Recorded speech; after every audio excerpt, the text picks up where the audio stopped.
우리 계속해서 사도행전 강의 48번째 시간입니다. 오늘 본문에 나오는 사도 바울은 고린도에서 복음을 전하는 중이었습니다.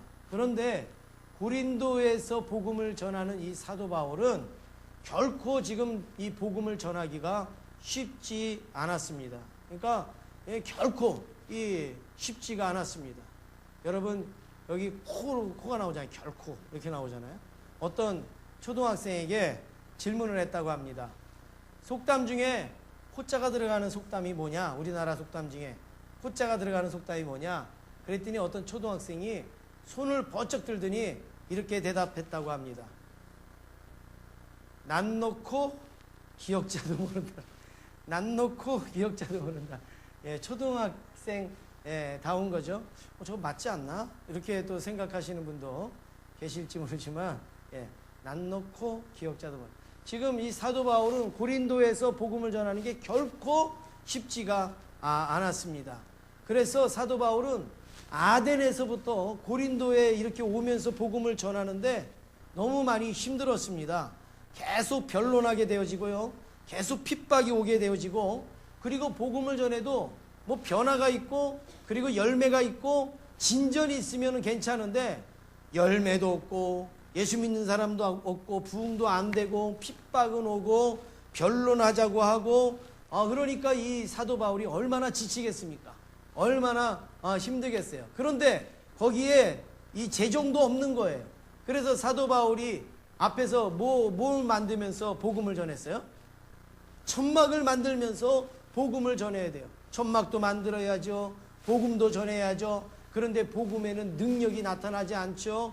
그냥 맨날 제자리 걸음하는 것 같죠. 옆에서는 핍박이 오죠. 압박이 오죠. 얼마나 이 사도 바울이 힘들었겠습니까? 그래서 이 고린도의 사역이 최악의 사역이었습니다. 너무나도 힘들고 너무나도 지쳤던 거죠.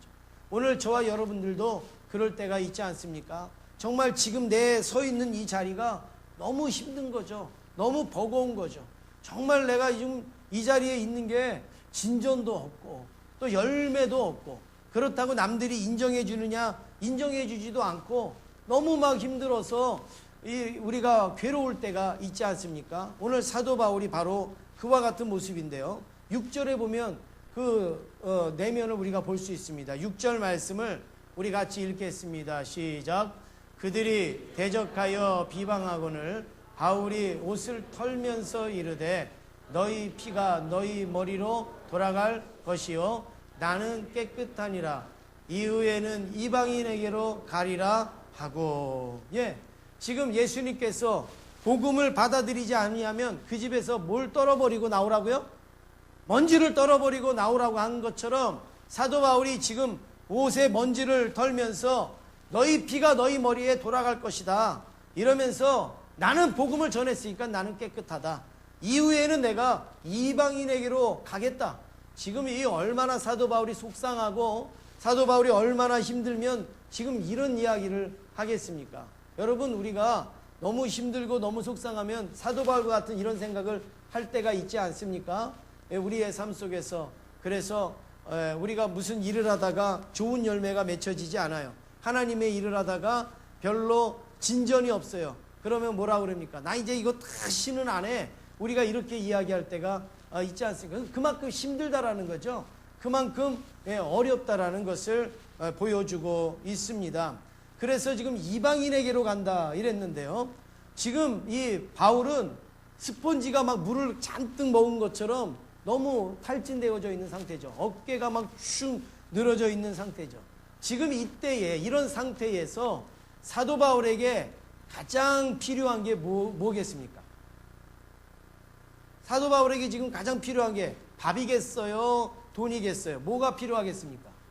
그렇죠. 위로가 필요한 거죠. 위로.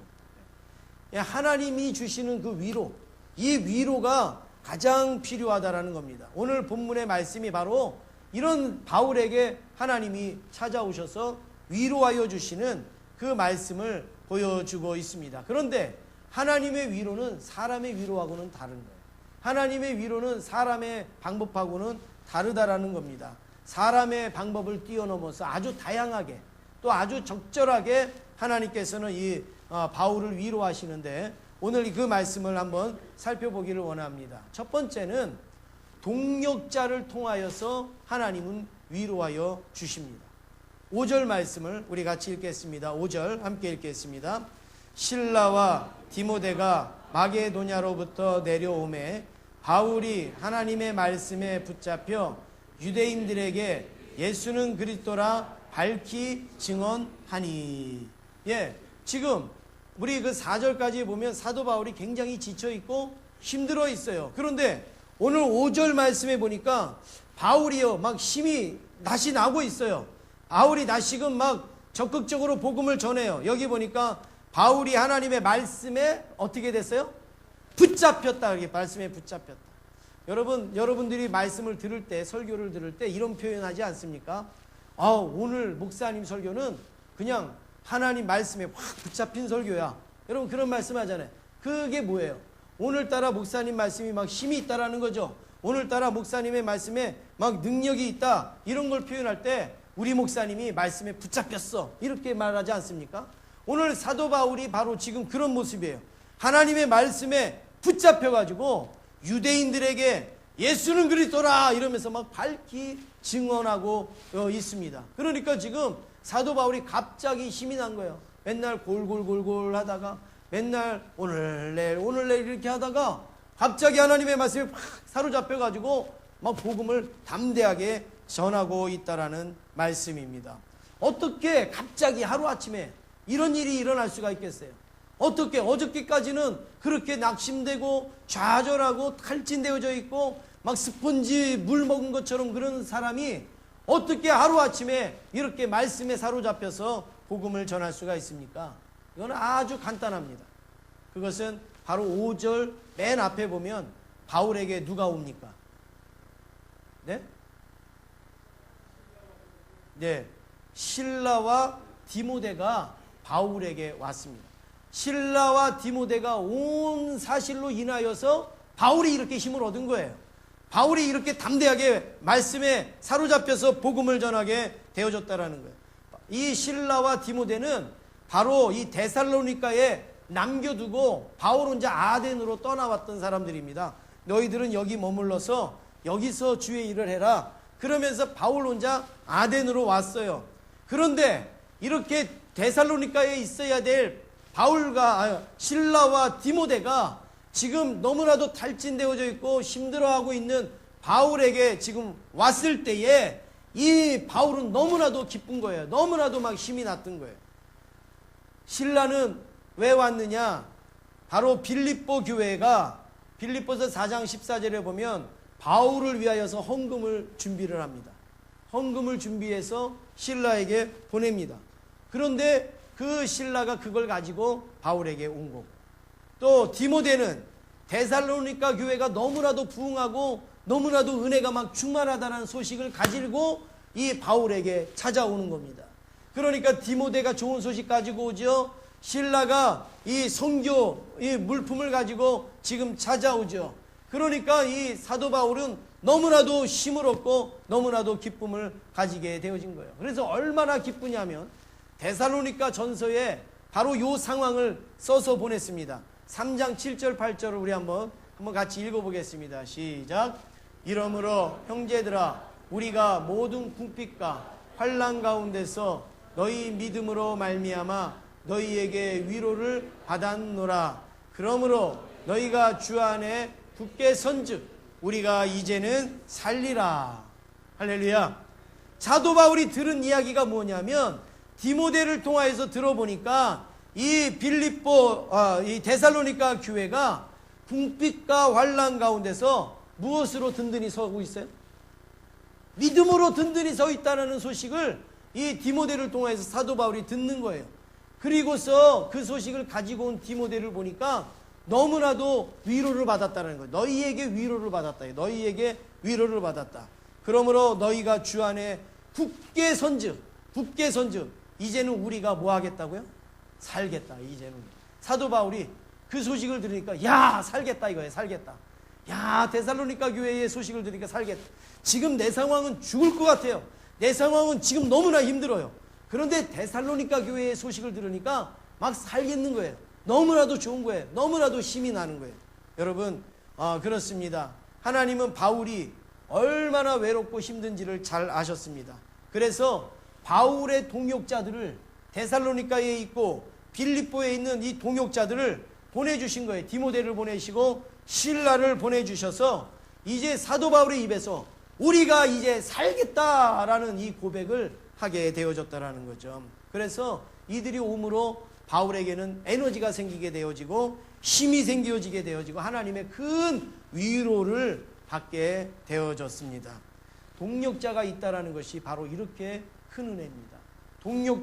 동역자가 있다라는 것이 이렇게 값진 것이고 우리에게 함께 일하는 동역자가 있다라는 것이 얼마나 큰 힘이고 위로가 되는지 모릅니다. 그 선교를 나가시는 선교사님들은 보통 믿음으로 나가시는 분들이 아니에요. 그렇죠? 보통 믿음이 아니에요. 정말 목숨을 걸고 나가는 믿음이에요. 그런데요, 선교 생활 5년, 10년, 한 20년 뭐 이렇게 하다가 보면요, 불신자보다도 더 연약한 심령으로 선교 활동할 때가 너무나도 많이 있습니다. 왜 그런가 하면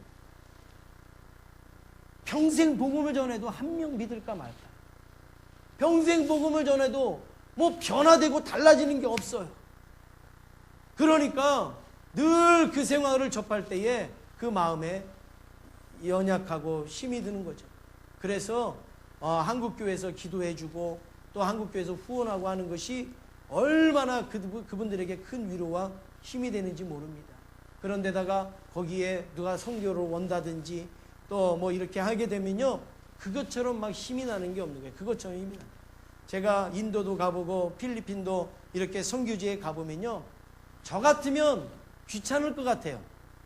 그냥 그 오신 분들을 모시고 이 골짜기 저 골짜기 막 다니면서 그냥 막 이렇게 소개하고 그러는 게 얼마나 힘든지 몰라요. 이 교회에서 저 교회 가는데 한나절 걸리는 데도 있어요. 막 4시간 차를 타고 뭐 이렇게 가는 데가 있어요.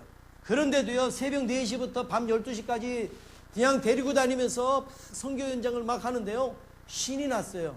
왜 그랬습니까? 동역자가 오니까. 선교회 동역자가 오니까요, 막 힘이 넘치는 거예요. 그 힘이 넘치는 거예요. 그래서 우리는 아우 됐습니다, 그냥 여기까지만 하자 그랬는데 아우 저기 조금만 가면 저기 또 한국인데 교회가 있다는 거예요. 그리고서 거기 또 가는데 거기 조금만 갑니까? 한 2시간 또 가야 되죠. 뭐 그러면 또 다시 또 나와야 되죠. 얼마나 시간이 많이 걸리는지 모릅니다. 우리가 하나님의 일을 하는데 동역자가 있다라는 것은요, 이거는 굉장히 큰 은혜입니다. 여러분 여기 보세요. 이거 이제 다 동역자 아닙니까? 이런 동역자가 있다라는 건요, 은혜 중에 은혜고 축복 중에 축복이라는 사실입니다. 하나님께서 나를 위로하기 위하여서 보내주신 하나님의 위로자들이에요. 동역자들은.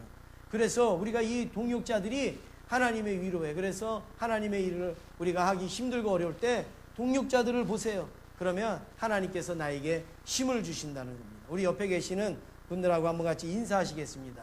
당신은 나의 위로자입니다. 우리 한번 같이 인사하시겠습니다. 네, 위로자예요. 여러분은 분명히 옆에 있는 분들한테 위로자예요. 핍박자가 아니에요. 회방자가 아니고 위로자예요. 어떻게 해서든지 나로 인하여서 저 사람이 위로받고, 어떻게 해서든지 나로 인하여서 저 사람이 힘을 얻고, 나로 인하여서 저 사람이 용기를 얻고, 얼마나 좋습니까? 두 번째로 우리가 살펴볼 것은 헌신자를 통한 위로가 있습니다. 헌신자를 통한 위로. 7절 말씀을 우리 같이 읽겠습니다. 7절입니다. 거기서 옮겨 하나님을 경외하는 디도 유스도라 하는 사람의 집에 들어가니 그 집은 회당 옆이라. 바울이요, 유대인들에게 아주 너무너무 지쳐가지고 유대인들을 떠나갑니다. 먼지를 털어버리고 떠납니다. 그리고서 다른 곳에 가서 복음을 전하는데요, 거기에 기다렸다는 듯이 누가 딱 나타나느냐면 디도 유스도라는 사람이 나타납니다. 아무도 없는 곳에, 정말로 맨 땅에 이제 복음을 전하려고 사도 바울이 이제 떠났어요. 옮겼어요. 그런데 거기에 정말로 만나기로 약속한 것처럼 누가 기다리고 있느냐면 디도 유스도라는 사람이 있습니다. 디도 유스도가 누군지, 어떻게 생겼는지, 뭐 하는 사람인지 우리는 잘 몰라요. 그런데 디도 이 유스도라는 사람을 바울이 만나가지고 어마어마한 일이 일어나게 되어지는데 어떤 일이 일어납니까? 디도 유스도라는 사람의 집이 고린도 교회에 이제 모처가 되는 거죠. 디도 유스도라는 사람의 집에서 고린도 교회가 생겨나게 되어지고 그리고 고린도 교회가 부흥하게 되어지는 그 전신이 되기도 합니다. 디도라는 이 호칭은 로마식 표현이라서 이 유스도라는 사람은 아마 로마 시민권을 가진 사람으로 여겨지게 됩니다. 보세요. 그 당시에 유대인들은 복음을 받아들이지 않는데 디도 유스도라는 이 로마인은 바로 이 바울의 복음을 받아들여서 자기의 집을 내어놓으면서 평생 하나님 앞에 헌신하는 사람으로 되어지게 되어졌습니다. 여러분, 이 모습을 바울이 볼 때에 얼마나 힘을 얻겠습니까? 얼마나 기쁨을 얻겠습니까? 교회에요, 헌신되어지는 분이 있으면요, 그분들 때문에 교회가 힘을 얻는 거예요. 목사가 거기에 힘을 얻고 위로를 얻게 되어지는 거예요. 교회가 전부 다 뺀질뺀질한 사람들만 있다, 여러분, 그러면 교회에 힘이 안 나는 거예요. 그렇지만 교회가 헌신되어지는 분들이 여기저기 앉아 있으면요, 그분들로 인하여서 막 힘이 나고 그분들로 인해서 위로가 되어지는데, 오늘 이 바울은 지금 딱 옮겨가지고 디도 유스도라는 사람을 만나는 거죠. 자신의 집을 온전히 다 내어놓고 헌신하는 그 유스도라는 사람을 만났을 때에 이 사도 바울은 너무나도 위로와 힘을 얻게 되어졌습니다. 그뿐만이 아니라 8절 말씀을 우리 같이 읽겠습니다. 8절 말씀입니다. 또 회당장 그리스도보가 온 지방과 더불어 주를 믿으며 수많은 고린도 사람도 듣고 믿어 세례를 받더라. 예, 여기에 또 누가 나타납니까? 그리스도가 아니라 그리스보가 나타나죠. 이 그리스보가 누구냐면 회당장이라 알려지고 있습니다. 회당장은 누구냐면 아주 골수 유대주의자들이에요. 골수 유대주의자. 우리 여기 제천으로 말하면 저기 교동에 가면 한옥집으로 지은 뭐가 있죠? 향교 있죠. 향교의 장이 뭐예요? 뭐라 그래요? 향교장이라고 그럽니까? 하여튼 대충 그렇다고 그래요, 그냥. 예. 그렇게 그 향교장이 있잖아요. 지금 회당장이라는 사람은 바로 그 유대교회에서 그 유대교를 지키는 그 장이에요, 장. 그런 사람이 지금 예수님을 영접하게 된 거예요. 예수님을 믿게 되어진 거예요.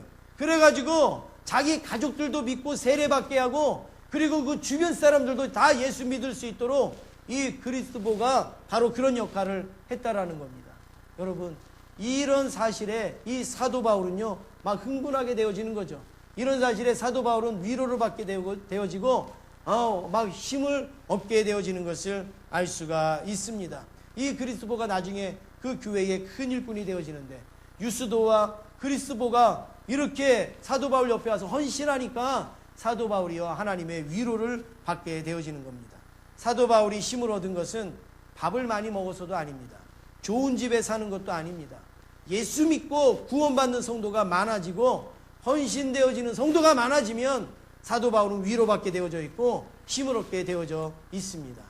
어떤 목사님이 이런 간증을 했습니다. 어느 날 교회가 너무너무 막 힘들어서 어려웠었는데 어떤 계기로 인해서 교회가 부흥을 하게 되어진 거죠. 그래가지고 부흥을 이제 했는데 교회가 3부, 4부 예배 이렇게 드리게 되어진 거예요. 그런데 3부, 4부 예배인데 이제 아침 일찍부터 7시부터 예배를 이제 이렇게 드리는데 중간에 점심시간에 점심을 먹어야 또 3부, 4부 예배를 드리지 않아요? 그런데 새신자가 와갖고 새신자 막 상담을 하고 막 이렇게 하다 보니까 점심시간을 놓친 거예요. 그래가지고 또 3부 예배 드리고 4부 예배를 막 드리는데 이제 사모님이 걱정을 하는 거죠.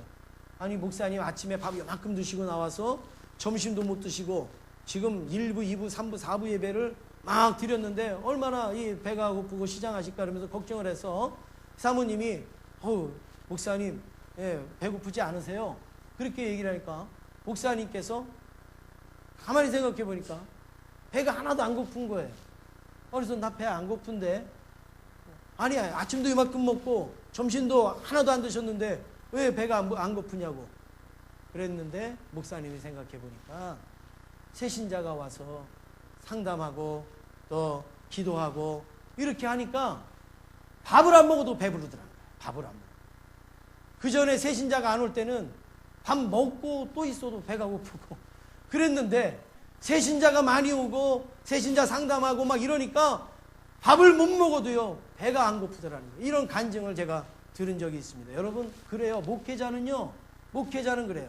목회자는 밥 많이 먹어서 배부른 게 아니에요. 목회자는 좋은 집에 산다고 배부른 게 아니에요.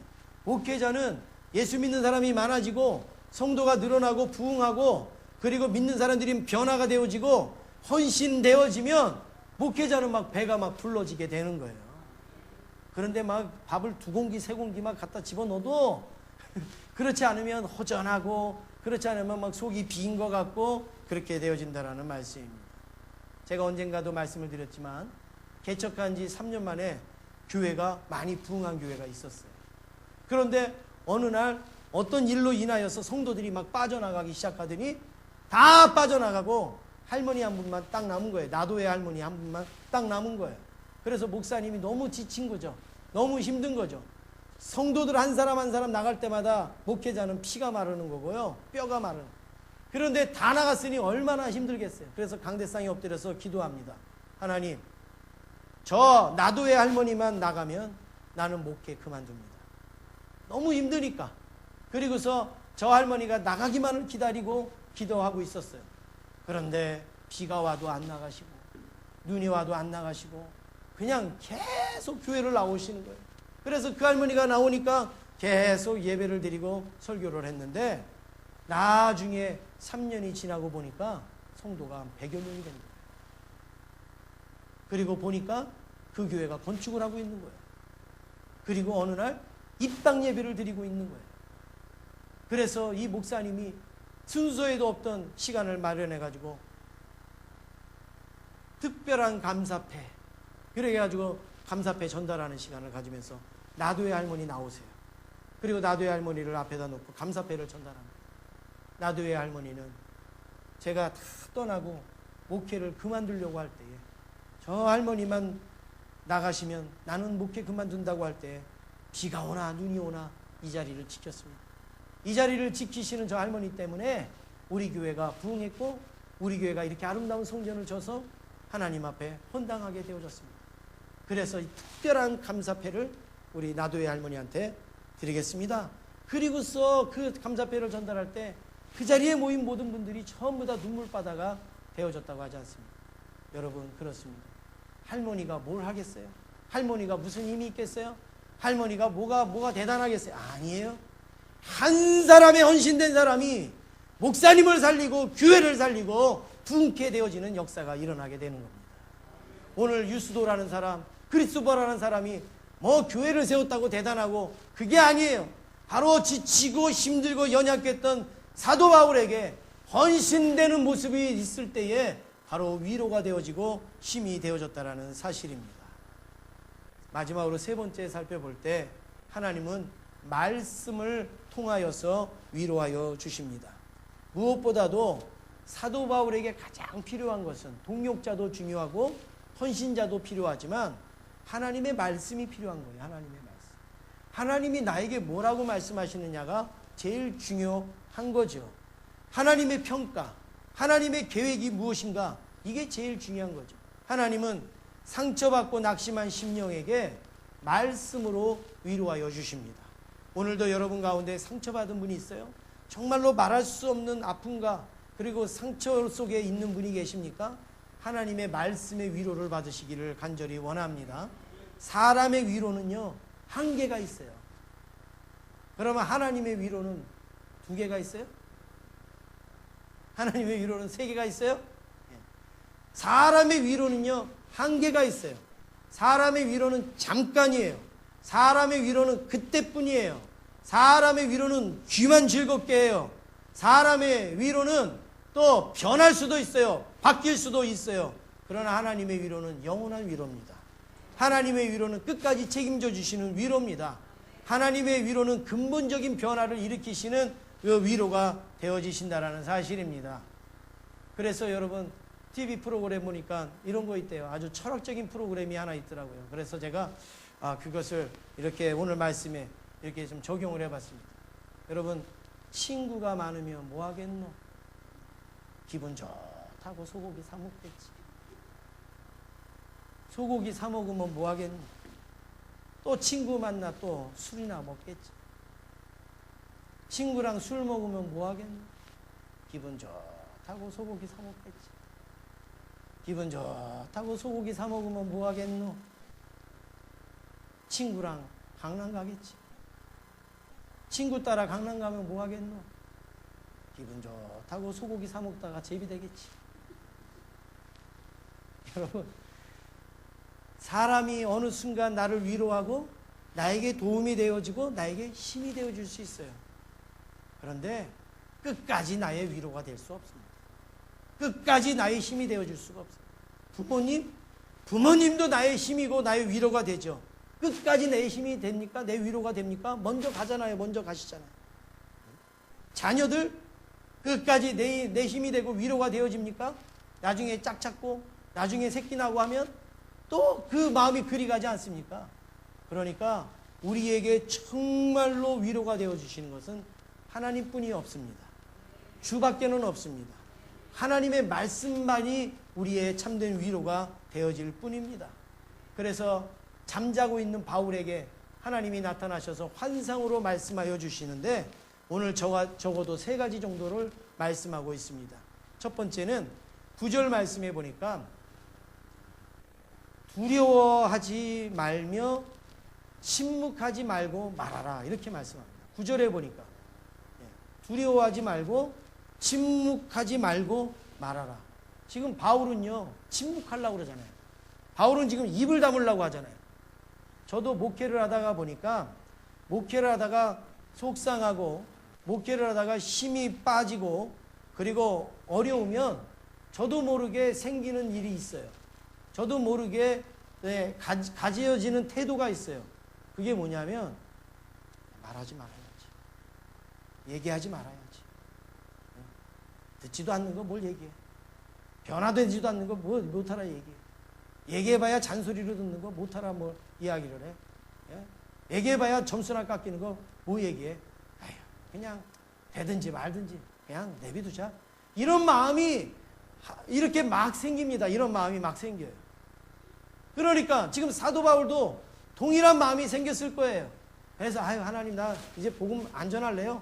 이제 내가 이제 뭐 열심히 안 할래요. 아마 이런 마음이 생겼을지 몰라요. 내가 가봐야 핍박이나 받고 가봐야 내 손가락질이나 받고 변화되는 것도 없고 열매도 없는데 나 안 할래.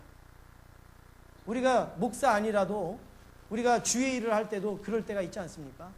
내가 맨날 이거 하는데 누가 알아주는 것 같지도 않고 이거 뭐 해도 뭐 좋은 것 같지도 않고 그냥 때로는 이것 때문에 상처를 받기도 하고 이것 때문에 내가 속상하기도 하고 아유 내가 안 해야지. 내가 이거 하고 왜 내가 왜 싫은 소리를 들어.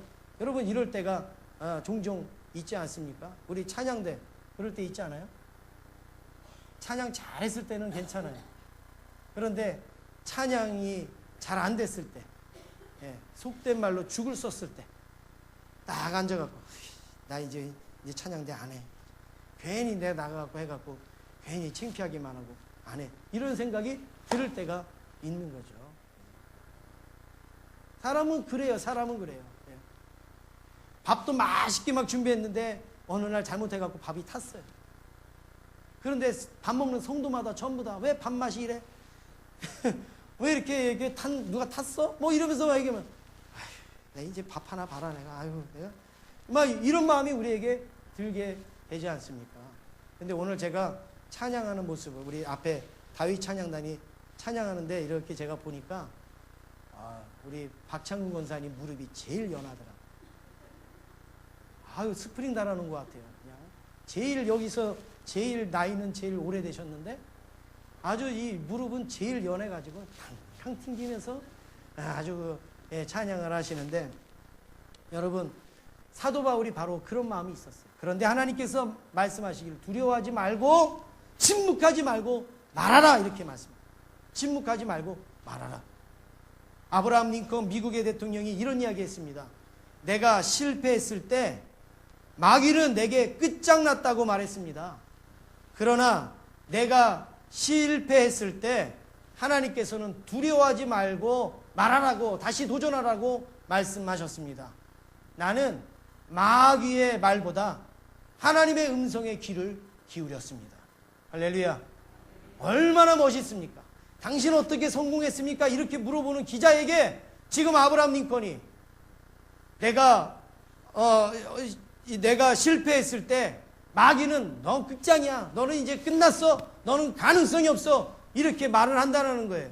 그런데 하나님께서는 아니야, 다시 시작하면 돼, 두려워하지 말고 해, 하나님은 이렇게 말씀하신다는 거예요. 그런데 자기는 마귀의 소리를 듣지 않고 하나님의 음성을 들었기 때문에 성공할 수 있었다는 사실입니다.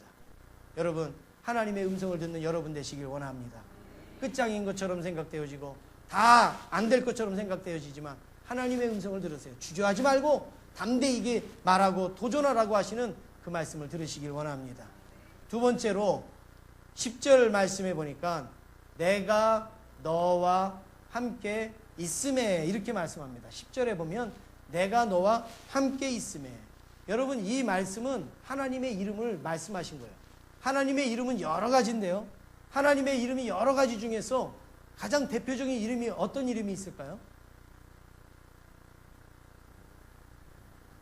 여호와. 또요? 예, 임마누엘. 임마누엘의 뜻이 뭐죠? 하나님이 우리와 함께 하신다, 이거죠. 그런데 지금 하나님께서 바울에게 뭐라고 말씀합니까? 내가 너와 함께 있음에. 야, 내 이름이 뭐야? 내 이름이 임마누엘 아니야? 임마누엘? 하나님이 우리와 함께 계시다가 내 이름 아니야? 내가 너와 함께 있다, 이거죠. 임마누엘의 하나님이 너와 함께 있기 때문에 뭘 두려워하느냐, 이거죠. 뭘 망설이고 뭘 머뭇거리느냐, 이겁니다. 여러분, 그렇습니다. 우리가 주의 일을 하다가 때로 힘들고 어려울 수 있어요. 때로는 사람들한테 핀잔을 들을 수도 있고 또 싫은 소리를 들을 수도 있어요. 그렇지만 여러분, 하나님께서 우리를 평가하시는 거지 사람이 우리를 평가하는 거 아닙니다. 우리가 사람에게 서비스하지만 그게 사람에게 서비스하는 게 아니라 하나님에게 서비스하는 것을 사람을 통해서 서비스하는 거예요. 그렇기 때문에 우리는 하나님의 평가를 들어야죠. 하나님의 음성을 들어야죠. 그래서 오늘 이 말씀은 하나님이 함께 하신다라는, 하나님이 나와 함께 하시면서 나를 응원하고 계시다라는 것을 지금 바울에게 보여주시는 말씀입니다. 하나님은 무거운 짐만 지어주시고 저 멀리 가 계시거나 침묵하시거나 외면하시는 하나님이 아니라 하나님은 나와 함께 멍에를 메시고 나와 함께 그 일을 감당하시고 나를 응원하시고 나를 위로하여 주시는 하나님이신 줄로 믿습니다. 세 번째로 하나님이 어떤 말씀을 하십니까? 10절 말씀에 보면 이 성중에 내 백성이 많음이라, 이렇게 말씀합니다. 이 성중에, 고린도 이 성중에 누가 많아요? 내 백성. 내 백성이 누구예요? 내 백성이 누구예요? 네? 네, 하나님의 백성들이 많다는 거죠. 하나님의 백성이 많다, 이거예요. 사도 바울은 하나님으로부터 어떤 사명을 받은 사람이에요? 복음을 전하는 사명을 받은 거예요. 하나님의 복음을 전할 수 있는 데 가서 전하는 거예요. 그런데 여기에 내 백성이 많다, 이거예요. 백성이. 그러니까 예수 믿기로 작정되어져 있는 예비되은 사람들이 여기에 많이 있다, 이거죠. 그런데 너 지금 뭐 하고 있냐, 이거예요. 하나님께서 안 믿는 사람만 보고 주저앉아 있고 안 듣는 사람만 보고 심 빠져 있지 말고 예수 믿기로 작정되어 있는 사람 많이 있으니까 일어나서 가보라는 거죠. 그러면 막 줄줄이 사탕처럼 예수 믿는 사람이 몰려올 것이라 하나님께서 이렇게 사명을 다시금 확인시켜 주시고 있습니다. 할렐루야.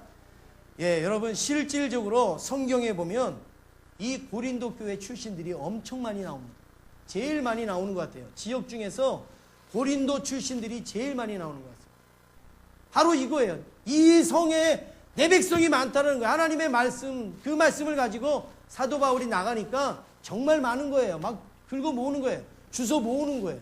그래서 고린도 출신들이 굉장히 많이 있는데요.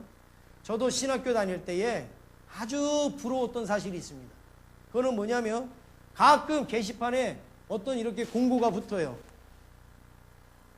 어느 교회 출신들은 오늘 점심시간에 몇 강의실에 모이시길 바랍니다. 이런 게 붙어요. 그때 제가 이렇게 들었던 게 저기 부산에 있는 부정교회에 소속되어 있는 우리 학생들은 매 강의실에 모이라고. 그러면요, 거기 가보면 한 20명 정도가 모이는 거예요. 그 교회 사람들만, 전도사들이 한 20명 모이는 거예요. 그러면 교회 권사님들 또 집사님들이요, 통닭 싸들고 뭐 막 이렇게 해가지고 자기 교회 이제 출신들을 공부한다고 위로하러 온 거예요. 위로하러. 그럼 막 거기서 통닭 듣고 막 이러는데요, 통닭 이런 게 먹고 싶은 게 아니라 우리 교회 출신도 저렇게 좀 많이 있으면 좋겠다. 왜? 2명이라도 좀 모이면 좋겠다. 그런 생각이 막 드는 거예요. 그래서 그게 너무너무 부러웠는데, 오늘 보세요. 바울이 지금 너무 힘든 가운데서 나중에 어떻게 되어졌냐면 고린도 교회 출신들이 제일 많아졌어요. 제일 많아졌어요. 제가 한번 열거해 보겠습니다. 여러분이 들어본 사람도 있고 못 들어보신 분도 있겠지만, 베베라는 사람도 고린도 출신이에요. 더디오, 그리고 에라스도, 부아도, 글로에, 가이오 들어보셨죠? 스데바나, 부드나도, 아가이오. 여러분, 이런 사람들이 전부 다 고린도 교회 출신들입니다. 그러니까 보세요. 만약에 사도 바울이 그때 지쳐가지고 포기했으면 이런 사람들이 나올 수가 있겠습니까? 나올 수 없죠. 그런데 정말로 사도 바울이 그때에 다시금 힘을 얻고 위로를 얻고 나가서 복음을 전하니까 이런 쟁쟁한 인물들이 거기에서 막 몰려 나오지 않습니까? 여러분, 우리 제자교회에 이런 인물들이 나오기를 원합니다. 우리 제자교회에, 한국교회 역사에 막 주름을 잡는 인물들이 막 나오기를 원합니다. 한국교회를 변화시키고 한국을 이끌어간 인물 쭉 하는데 전부 다 뒤에 보니까 제자교회.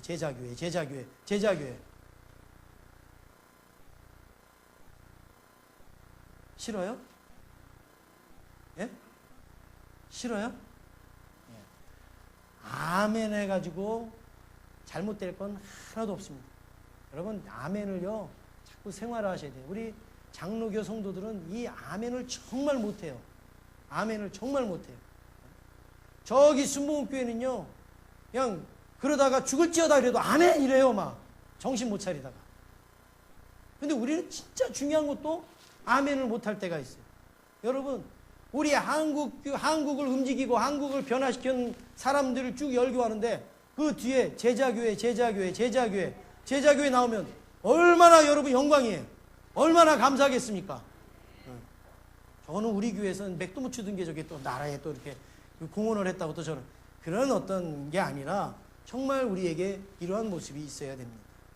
만약 바울이 낙심해서 고린도 교회에서 복음 전하는 걸 포기했으면 이런 위대한 인물들이 어떻게 배출될 수가 있습니까? 이런 믿음의 사람들이 어떻게 만들어질 수가 있겠습니까?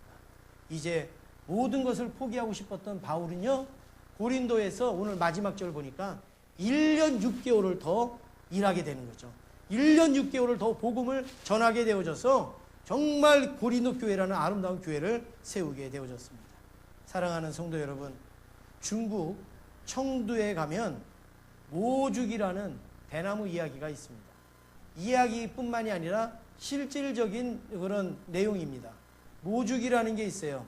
모죽은요, 이 대나무 씨를 딱 뿌리면 바로 저렇게 죽이 올라온다는 거죠. 저렇게 땅을 뚫고 바로 죽이 올라오는데 저렇게 올라왔으면 자라야 되잖아요.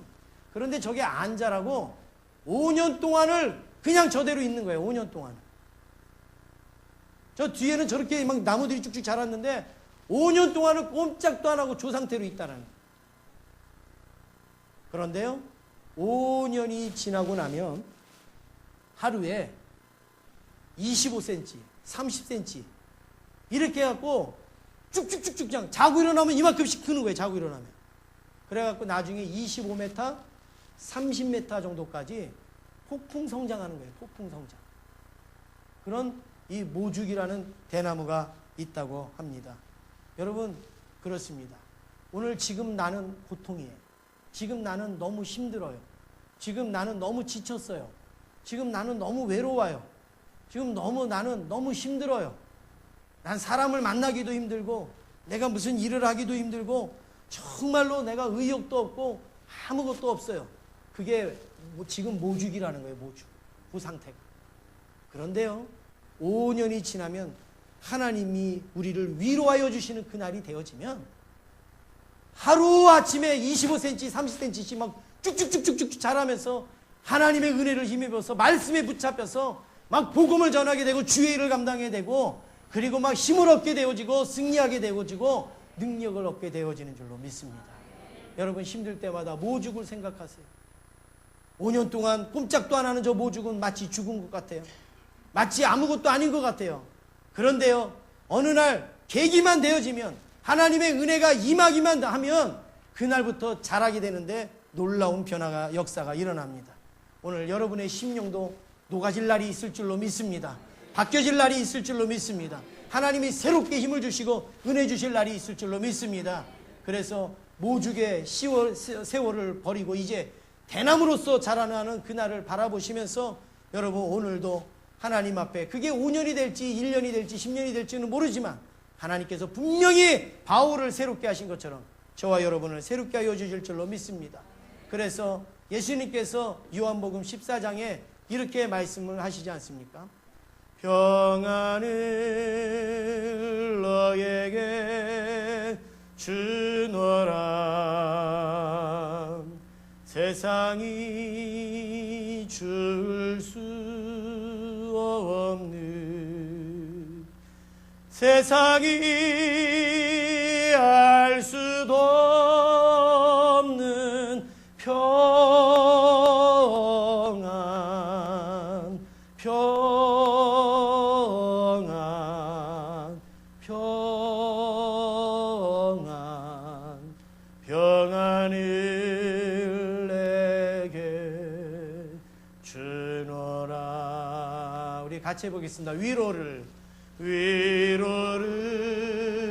너에게 주노라. 기쁨을 너에게 주노라. 기쁨을 너에게 주노라. 은혜를 너에게 주노라. 은혜를 너에게 주노라. 찬송을 너에게 주노라. 찬송을 너에게 주노라. 승리를 너에게 주노라. 승리를 너에게 주노라. 축복을 너에게 주노라. 축복을 너에게 주노라. 세상이 줄 수 없는 세상이 줄 수 없는 세상이 알 수도 없는 축복 축복 축복 축복을 내게 주노라. 세상이 알 수도 없는 세상이 알 수도 없는 위로